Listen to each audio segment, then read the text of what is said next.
मेरठ के मैं ग्राम पंचायत अगवानपुर में मेरी मौजूदगी है। जिस तरह समाजवादी पार्टी के प्रधान जी नूरुल्लाह खां कल अखिलेश यादव से दिल्ली में उन्होंने मुलाकात करी। अब हम यहाँ के जो प्रधान जी हैं उनसे थोड़ी सी जानकारी लेते हैं। इन्होंने प्रधान जी आपका बहुत बहुत स्वागत है, आपने हमारे चैनल को टाइम निकाल के बात करने का समय निकाला। आपका बहुत यहाँ आने पर शुक्रिया। अच्छा प्रधान जी, जब आपकी कल अखिलेश यादव से बात हुई थी, क्या क्या आपने उनसे अपने गांव के विषय में या क्या क्या बात करी उनसे? मैंने मेरी विधानसभा हस्तनापुर में पड़ता है ग्राम पंचायत अगवानपुर। ये बहुत बड़ा गांव है। इस किला ब्लॉक में चंद गांव हैं जो बहुत बड़े गांव हैं। अखिलेश जी को मैंने टाइम दिया था अपना और उनसे लिया था। मन गया मैं आपसे विधानसभा हस्तनापुर के विषय में बात करनी चाहता हूँ, क्योंकि यहाँ का इतिहास है। जो भी यहाँ से विधायक बनता है, इसी की सरकार बनती चली आ रही है। ये एक हस्तनापुर का बहुत बड़ा नाम है, क्योंकि सन 2012 से लगाकर और अब 2024 का भी चुनाव हुआ, 2022 का भी चुनाव हुआ। हम लोगों ने पूरी मेहनत से चुनाव समाजवादी पार्टी को लड़ाया और लोगों ने जिस तरीके से षड्यंत्र रचकर समाजवादी पार्टी को हराने का काम किया, वे भी हमारे लोगों में ही हैं। क्योंकि हम भाजपा को तो हरा रहे थे, लेकिन अपने लोगों को किस तरीके से हराया जाए, ये अखिलेश जी को हमने बताया। क्योंकि यहाँ 12 से और अब तक इतिहास ठा लीजिए, क्योंकि यहाँ कैंडिडेट बहुत घूम रहे हैं। 5-6 कैंडिडेट हो रहे हैं जिनका जनाधार भी नहीं है। अच्छा प्रधान जी, जिस तरह आपने उनसे बात करी विधानसभा के ऊपर, हस्तनापुर विधानसभा आपके ब्लॉक इसमें लगती है ब्लॉक में, तो यहाँ पे जो आप 5-6 प्रत्याशी और भी बतला रहे हैं, क्या समाजवादी पार्टी का यानी कि मौजूदा विधायक भी नहीं है, और यहाँ पे जो आपको मजबूत कैंडिडेट लग रहा है वो ऐसा कौन सा कैंडिडेट है? अखिलेश जी हम जैसे कार्यकर्ताओं से सर्वे करा रहे हैं, क्योंकि यहाँ के नेता अखिलेश जी को जाकर बता रहे हैं और हकीकत कुछ और है। क्योंकि यहाँ जो मुस्लिम समाज है, यहाँ बहुत बड़े पैमाने पे है, 1 लाख प्लस है। दलित समाज है यहाँ 70-75 हज़ार वोट है। यहाँ गुर्जर समाज बहुत बड़ा है, 70-75 हज़ार वोट इनकी हैं। जाट हैं 12-13 हज़ार हैं, मान 8-9 हज़ार पंजाबियों की हैं, 10-12 हज़ार यादवों की वोट हैं, और तमाम बिरादरियों की वोट जो लेगा समीकरण के हिसाब से। क्योंकि पीडीए का नारा हमारा है, पीडीए में सभी अगड़े पिछड़े सब लोग आते हैं, सभी लोग वोट देने को बिल्कुल तैयार हैं। लेकिन उन्हें वोट को कवर करने के वाला अभी एक दो ही आदमी है ऐसा जो इनको कवर कर सकता है, सबसे कवर नहीं होने का है। क्योंकि समाजवादी पार्टी में आपस में इतना बड़ा नाइतफाकी हो रही है मेरठ ज़िले के अंदर।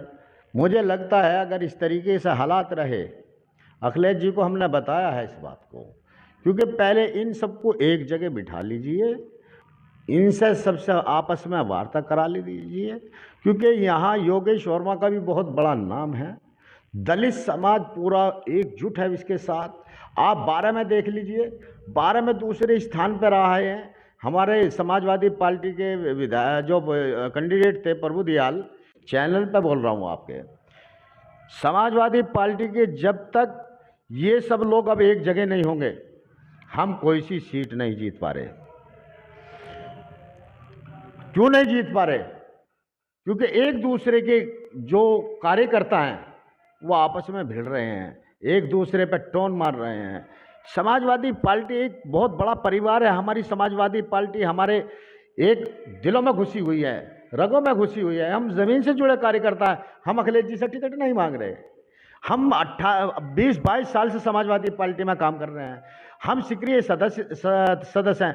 हम यहाँ वोट बनवाने का काम करते हैं, यहाँ बूथों पर वोट ले जाने का काम करते हैं। हम सुबह के टाइम एजेंट बनाने का काम करते हैं, पूरी दरिये बिछाते हैं जहाँ वोट डलवाने का काम करते हैं हम लोग। कोई वोट रह गया हम रिक्शों में भेजते हैं। हम SIR में काम करा हम लोगों ने। ये कार्यकर्ता करता है, नेता नहीं करता है। ये नेता चुनाव लड़ते हैं, चुनाव लड़ने के बाद में ये कार्यकर्ता को भूल जाते हैं। जो पुराने कार्यकर्ता हैं विन लोगों को अपमान किया जा रहा है, विन दूसरे लोगों को साथ लगाया जा रहा है। जो भाजपा से जुड़े हुए लोग हैं, जो ओवैसी से जुड़े हुए लोग हैं, इनको अपने पास बिठा रहे हैं। जो समाजवादी जिनके खून में बसी है, इन्हें अपने आप बहुत दूर कर रहे हैं ये लोग। अगर इस तरीके से ये लोग रहे, ये खुद चुनाव हारेंगे, मैं कह रहा हूँ। अच्छा, समाजवादी पार्टी के जितने भी कैंडिडेट हैं, क्या ये आपस में मामला कर लेते हैं?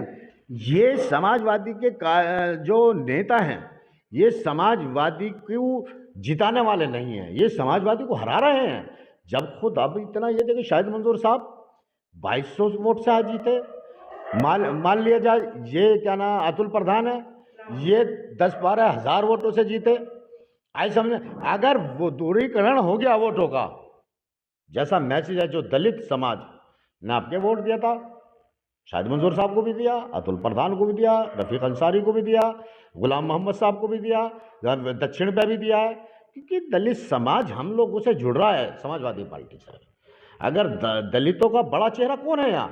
योगेश वर्मा है, इससे बड़ा चेहरा नहीं है।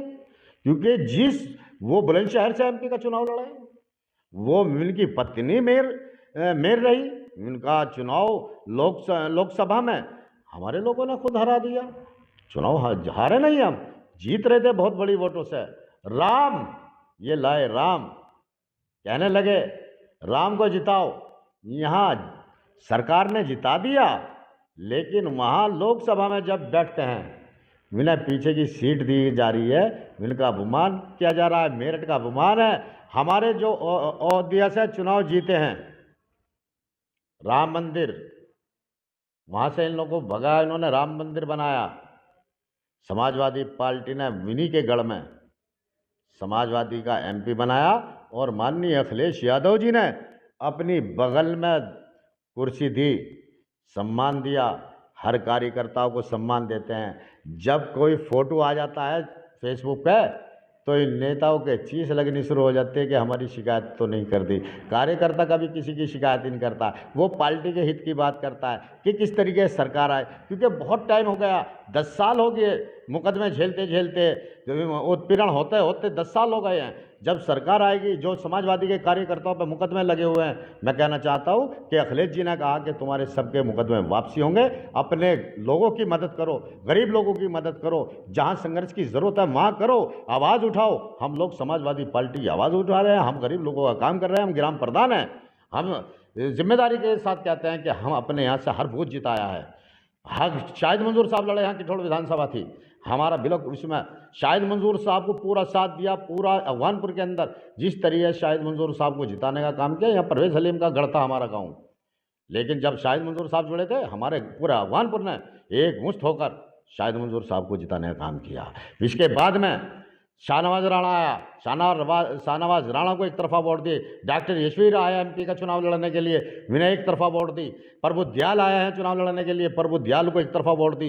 ये योगेश वर्मा चुनाव लड़ने के लिए आए, एक तरफा वोट दी। अफगानपुर एक ऐसा गांव है जो अगर यहाँ से जब कैंडिडेट हारता है, बड़ा दिल को जोर पड़ता है, क्योंकि मेहनत से पूरी वोट दिलाने का काम करते हैं समाजवादी कार्यकर्ता। हम कहना चाहते हैं आपके माध्यम से कि समाजवादी पार्टी के जो ज़मीन से जुड़े हुए कार्यकर्ता हैं, वो हमेशा पार्टी के हित की सोचते हैं, पार्टी को नुकसान पहुँचाने की नहीं सोचते हैं। हम टिकट नहीं चाहते हैं कि हमें टिकट मिले, हम चाहते हैं माननीय अखिलेश यादव जी मुख्यमंत्री बने और गरीब लोगों को नौकरी मिले, इन्हें शिक्षा मिले, इन्हें स्वास्थ्य की दवाई फ्री मिले, और तमाम गरीब लोगों को योजनाएं मिले, मकान मिले।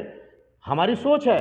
समाजवादी सरकार जब आती है, तो जब सरकार आती है लैपटॉप देने का काम करते हैं, जब सरकार आती है कन्या विद्याधन देने का काम करते हैं, जब सरकार आती है रोड बनाने का काम करते हैं, जब सरकार आती है तो गांवों में लोहिया के नाम से मकान देते हैं, सड़कें देते हैं। ये तो समाजवादी पार्टी हमेशा काम करती है, और समाजवादी पार्टी के कार्यकर्ता बहुत मेहनत से ICRM में काम किया, और समाजवादी पार्टी सन 2027 में सरकार बनाने जा रही है। मैं आपके चैनल के माध्यम से कहना चाहता हूँ। ये थे मेरे साथ ग्राम अफगानपुर पंचायत में मैं मौजूद की थी, जो नूरुल्लाह खान ने हमसे बतलाया कि 2027 की जो विधानसभा की तैयारी हो रही है हस्तनापुर पर, थोड़ा जिसको भी टिकट दे, ये 6-7 प्रत्याशी भी बतलाए जा रहे हैं। इनका कहना है कि पहले उनकी ज़मीनी हकीकत देखी जाए तब उसे टिकट दे दिया जाए। मैं कैमरामैन अजीम चौधरी के साथ जाहिद अली, अगवानपुर।